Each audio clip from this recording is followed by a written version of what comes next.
All right. Hi, everyone. Thanks for joining us. Apologies to anyone who had tried to attend on Thursday's call. We had a bit of a technical problem there with our audio equipment, but appreciate you coming back to join us today on Tuesday, April 26th. With me today is, I am Jeremy Strutch, founder, leader, and lead maintainer of the NetBox open source project. And with me today is Jordan Villarreal, who recently joined NS1 as technical advocate for NetBox. Hello. On today's call, we're going to be going over a little bit about, we're going to hear from Jordan first off, how did he make his way to NS1 and what exactly does a technical advocate do? Well, we'll be covering the recent version 3.2 release that came out on April 5th. A quick plug for the new plugin development tutorial. So if you're interested in building plugins for NetBox, that'll be something to check out. Also of note is we found Cisco Live is happening in a couple months, and we found that a couple of the talks actually feature NetBox, so we'll highlight those. And then we'll get into a little bit about version 3.3 milestone planning. So we have version 3.3 scheduled to come out in August. What does that entail, right? How do we actually go about picking features for those? We'll get into the weeds a little bit with how that works out. And then we've got a couple questions that were submitted from the community to wrap things up. So let's go ahead and get started. First off, Jordan, welcome. Thank you. You have been at NS1 for a couple months now, I think, right? About 2 months? Yeah, I started the end of February. Great. Yeah, it feels like a lot longer than that. Doesn't it, though? Been quite busy. Cool. Do you want to tell us a little bit about yourself? Sure. So, obviously, you got my name, Jordan Villarreal. I've been a network engineer for a little over 2 decades. And that's just like a little historical background on who I am. I've worked in several different industries. I've been in healthcare, manufacturing, licensure, general office type situations. But that's who I've been. And today I'm a technical advocate for NetBox here at NS1. Cool. Do you want to? So I know we introduced the technical advocate role as kind of having sort of one foot on the commercial side, dealing with customers of our NetBox Cloud product, and the other foot in more of the open source community. You want to speak to that a little bit? Yeah, absolutely. So part of being a technical advocate, to me, is basically being the voice of the network engineer, sort of inside and outside of NS1, and really more just focused on NetBox in general. So what I try to do, what I look to do is, short version, have conversations about NetBox, understand how network engineers use it, understand how specific teams inside of different organizations use NetBox, but really more angling into just the whole source of truth conversation. So where do you derive that from, and what do you drive from that? So try to understand, how they're using it, how engineers are basing automation decisions based off of that, and try to understand where the industry is going as well. So, okay, here's what engineers are doing, but here's what the vendors are doing as well. And here's how source of truth can help anybody in those pipelines. So I'm doing a lot of research, also sort of maintaining my network engineer side. So I've got my CCNP Enterprise, so I'll be seeking to maintain that to stay relevant in those skill sets, so that I can continue to be that advocate going forward for source of truth. And I mean, I love NetBox. That's why I'm here talking about it. Awesome. Yeah, it can be very difficult to keep the network engineering technical skills up to date, as I've learned through this transition to working primarily as a software developer. We had a conversation last week, and I could not for the life of me remember the term candidate config when discussing Juniper. Juniper change control, which is concerning to me on a personal level. But again, welcome, man. It's great having you here on the team. I know it's only been 2 months. We've gotten so much accomplished already, and I'm super excited to see where we go with your role specifically. Absolutely, same here. I'm looking forward to having more conversations wherever. If somebody starts, there's a couple out there. There's a couple good network engineers on TikTok. I'll talk with you there. I just love talking about it. Good stuff. Yeah. So if you haven't seen him yet, you will. He's around GitHub. He's around Slack. He's around Twitter. by all means, check out, chat with Jordan whenever you get the opportunity. Yep, interact and engage. I'd love it. All right.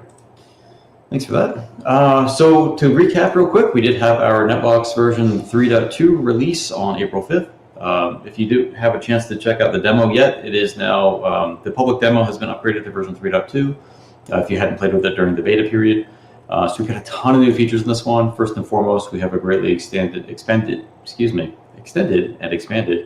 plugins framework for NetBox. So this builds on what was introduced back in version 2.8. Adds a lot more of the, we'll say, support for boilerplate stuff like the create, read, update, delete functions and views and everything, extending the REST API and all that. It's just a lot more, I'll say, pleasant and convenient, I guess, to develop plugins now. In addition to that, we've got new custom object fields. This is the ability to create a custom field that will reference a related object. So for example, if you have a model in your plugin, or let's say you just want to have you've got a tenant created in NetBox and you just want to assign a primary site for that, you can create a primary site custom field and have it point to a site object. So it affords a lot of additional flexibility for defining relationships arbitrarily among objects in NetBox. Along that, we've got custom status choices. So this is the ability to either replace or just extend the default status choices you have for things like site status, device status. There's a few others in there too. I think like object or journal entry kinds, you can add those and so forth. So a little bit just more flexibility. Another big one is modules and module types. So this is the ability to model, for example, chassis-based switches. If you look at something like the Juniper EX9200, that's a chassis-based switch, and all the modules are contained within, all the components like interfaces and so forth are contained within modules that get installed into bays within the switch. For a long time, this has been kind of a pain point in NetBox, but now as of version 3.2, you can model those much more accurately to the real world, in that you can create module types just like you can create device types, which module types would equate to a line card. And on that line card, you would have, for example, 32 10 gigabit Ethernet interfaces. And when you install that module into a module bay that's been created on a device, then that device gets those interfaces, and they're associated with the modules you'd expect. Take the module out, those interfaces go away. So that's big. That's been on our to-do list for a number of years, I think. Following the same kind of vein, we've got inventory item roles and templates that's extending the ability to model inventory items. Now you can templatize inventory items on device types so that they work the same way as the other components. You can assign roles to them as well to indicate kind of what function an inventory item is performing. I've also got service templates. So if you've been using the service object or a model rather to represent application services like HTTPS running on a server, for example, those are a little bit easier to create now because you have the ability to templatize them and instantiate services from templates. Very similar, I guess, to the way you would do devices from device types. So same kind of thing. And of course, there's a bunch more in there. If you're interested in reading more about that, there are the official release notes and the NetBox documentation. Following up real quick on the plugins framework that was debuted or extended in NetBox 3.2, we also now have a handy development tutorial that goes along with that. So this is available on GitHub under the NetBox community organization at the link you see on the screen there. And this is essentially a 10-step tutorial that walks you through from scratch through the process of creating a plugin. The example that's being used in the tutorial is one to do simple access control list rule management. So think about it, a simple 5-tuple access list where you've got source and destination, IP, and port, and then the protocol in use. It's a way to model that now using this plugin. So the tutorial takes you, the plugin itself isn't really intended for production use, but rather the tutorial as an illustration of what's possible using the plugins framework. And the tutorial will take you through step by step, starting with the initial setup, creating and defining models, adding views and forms, and writing your own templates, extending the API, etc. So it covers, I'd say, easily 80-90% of what's possible in the plugins framework.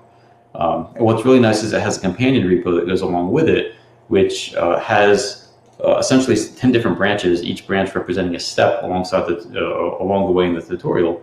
So let's say you go to step 6 and you run into a wall, you can't figure out what's going on. You can go ahead and check out step 7 and just keep going with that, or compare your work to what the tutorial believes is the completed code, and do a quick diff and find out where you might have taken a wrong turn.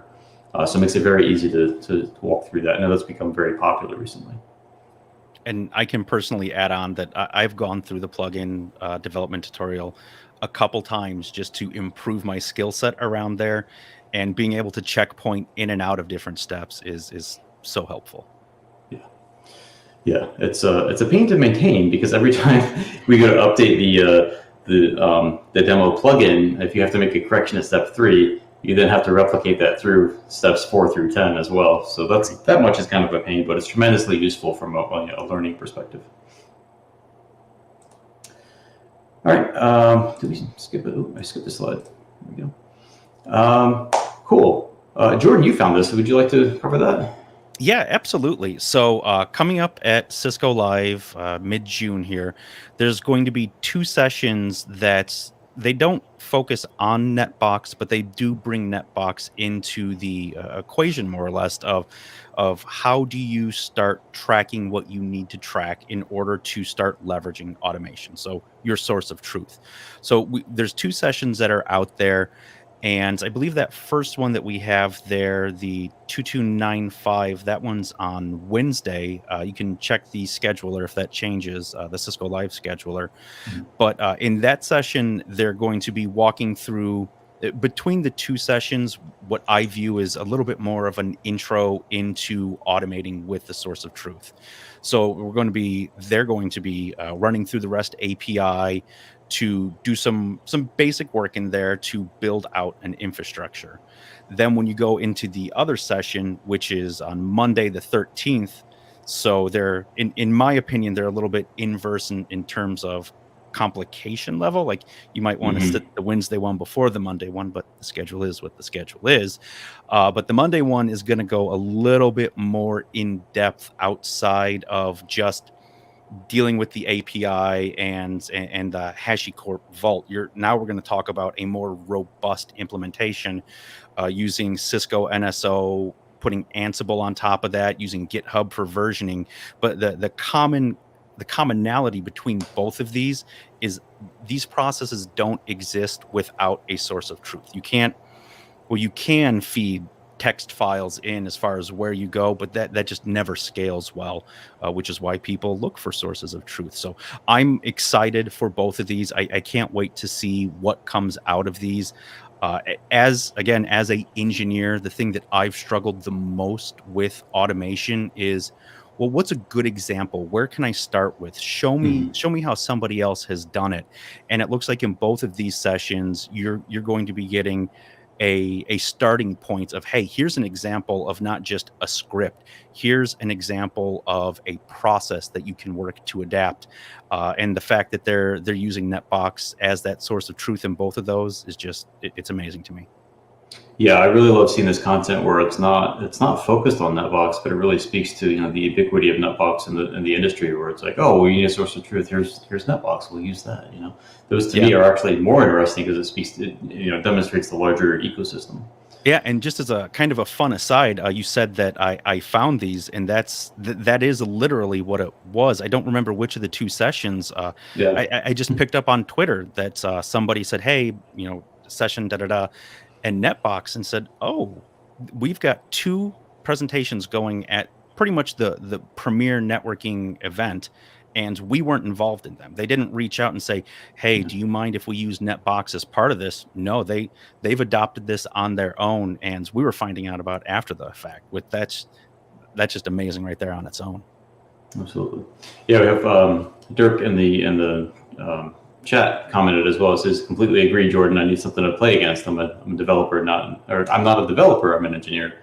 Absolutely. Right? Having that reference model to kind of work off really helps drive automation in general. Absolutely, yeah. Examples go a long way, and I can show you a script, but if I can show you a path, or if they can show us a path, that's going to do so much good for so many. Absolutely. I know we're thinking about going to Cisco Live. I don't know if it's been signed yet, but hopefully we'll see if we can make it out there this year. Fingers crossed.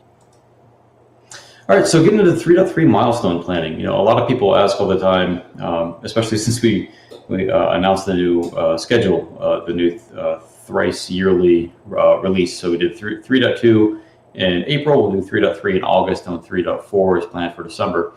A lot of people ask, okay, well, that's great. What actually goes into selecting the features for a new release, right? How do you actually go about figuring out what you're going to tackle? And there's a lot of issues. You can see what we have planned for 3.3 right now if you check out GitHub.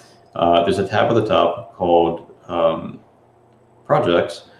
And if you go into there and look at the roadmap project, you'll see kind of a typical chart view showing just the different areas of focus. We've got like core and integrations and UI and some other stuff, I think.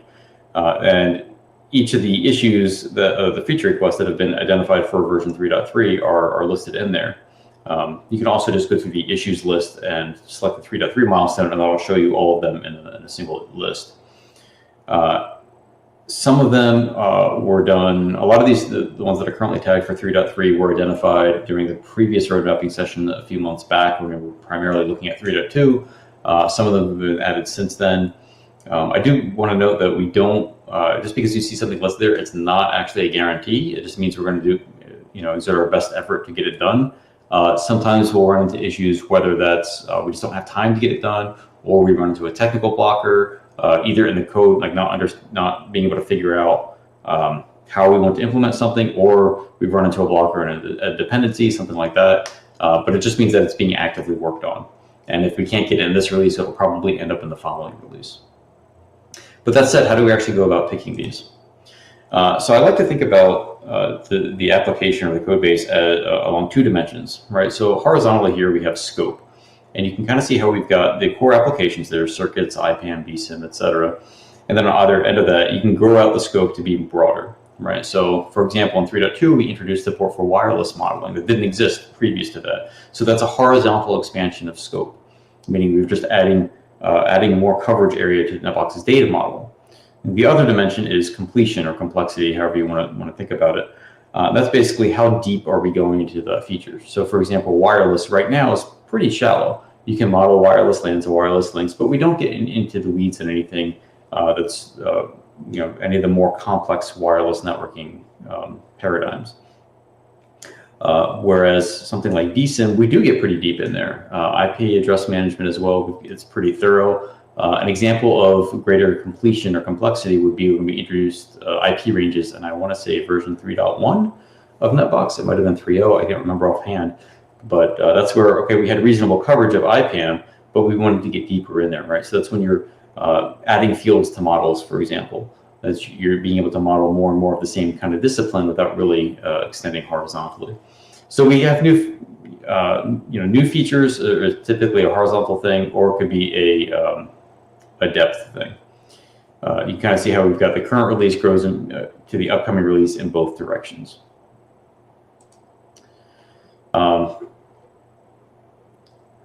We've got three categories when we talk about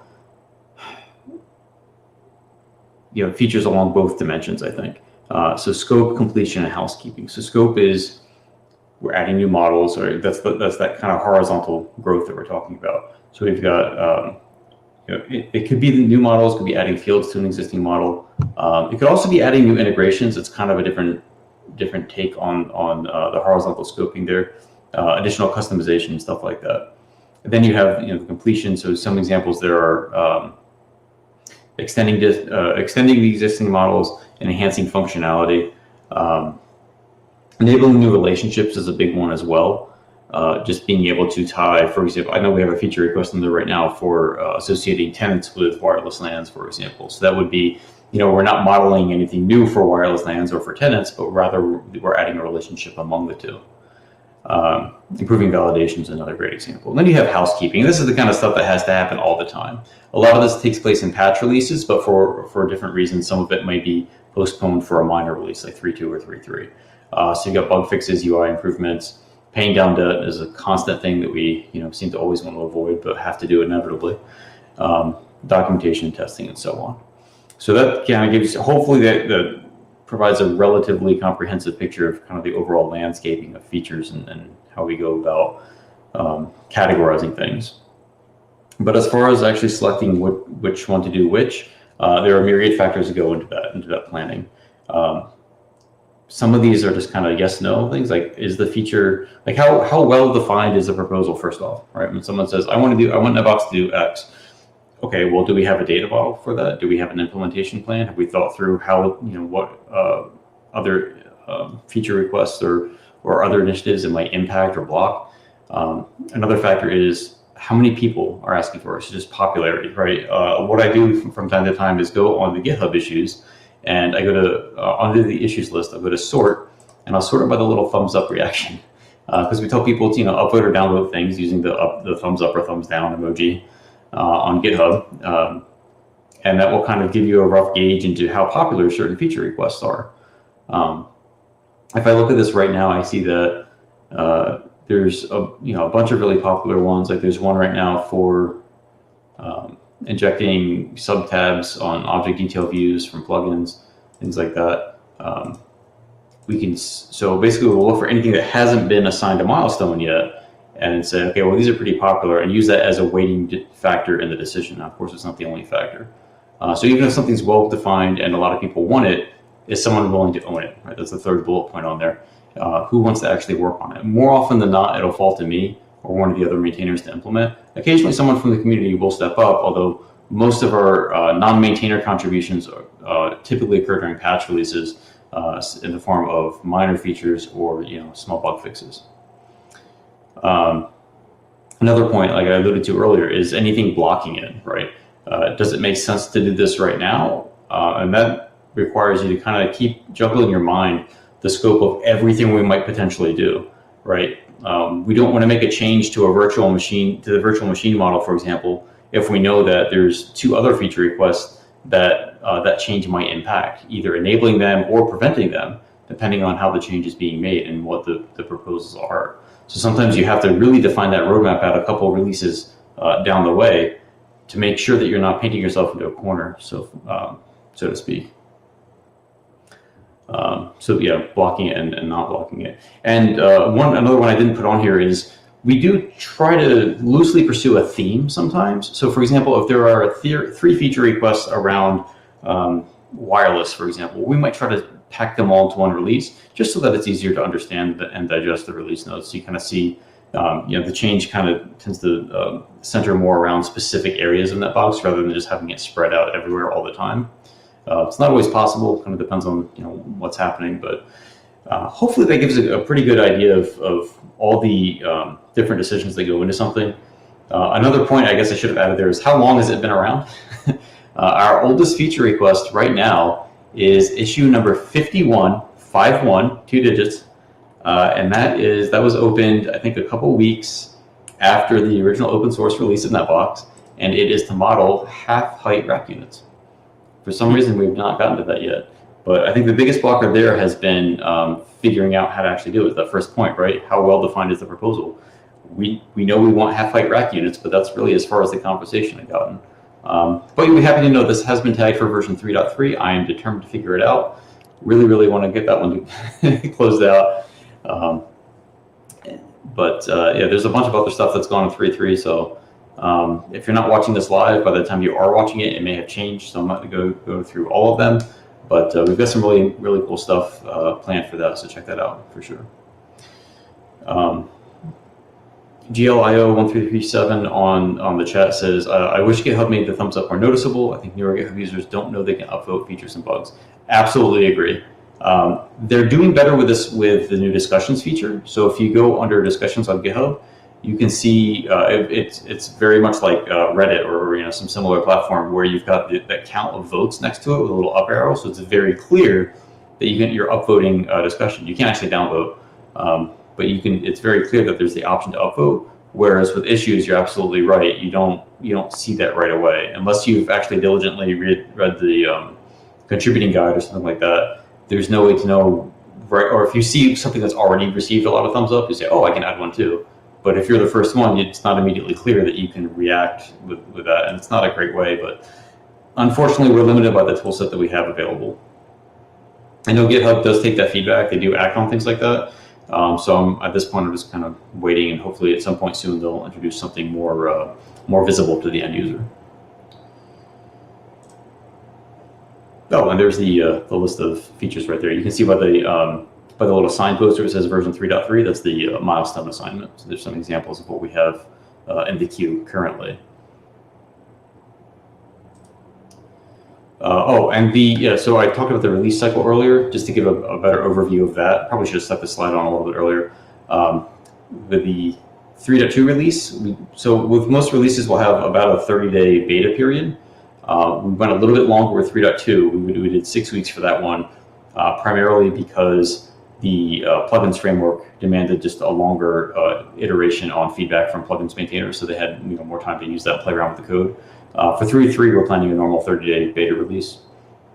So you should see that sometime in July, and then followed roughly 30 days later by the final release in August. And then again with 3.4, we'll have a beta sometime in probably early to mid-November, followed by an end-of-year release in December. Okay, with that, we got a few minutes left for Q&A. We had 2 questions come in for this.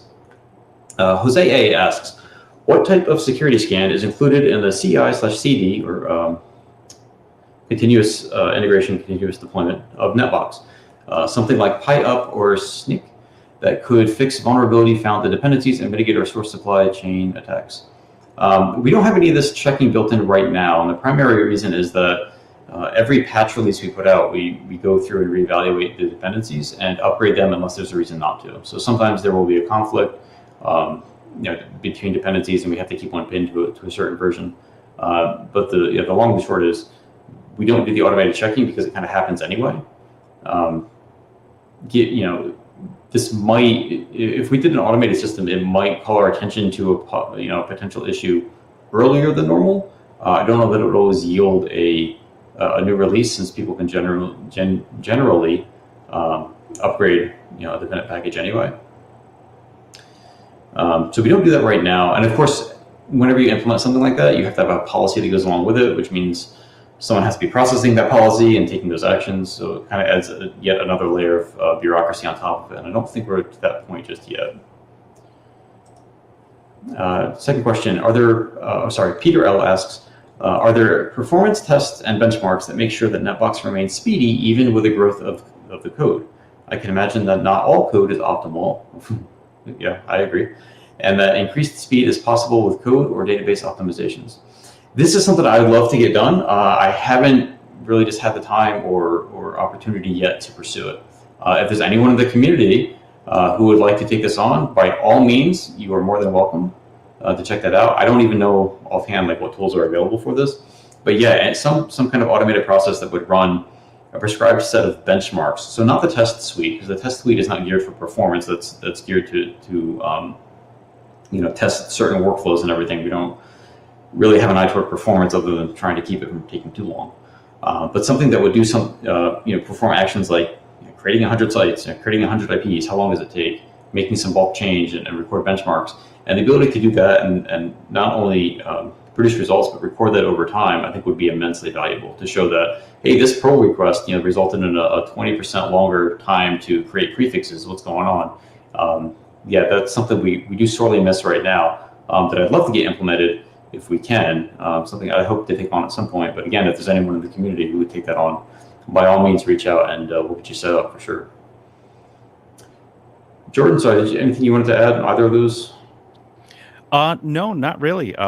I like that we're making the community ask there, because I know there's a lot of engineers vested in the product, and opening it up to, well, really to anybody in the community to contribute to, I think is wonderful. Really gets people invested in something that they have an investment in.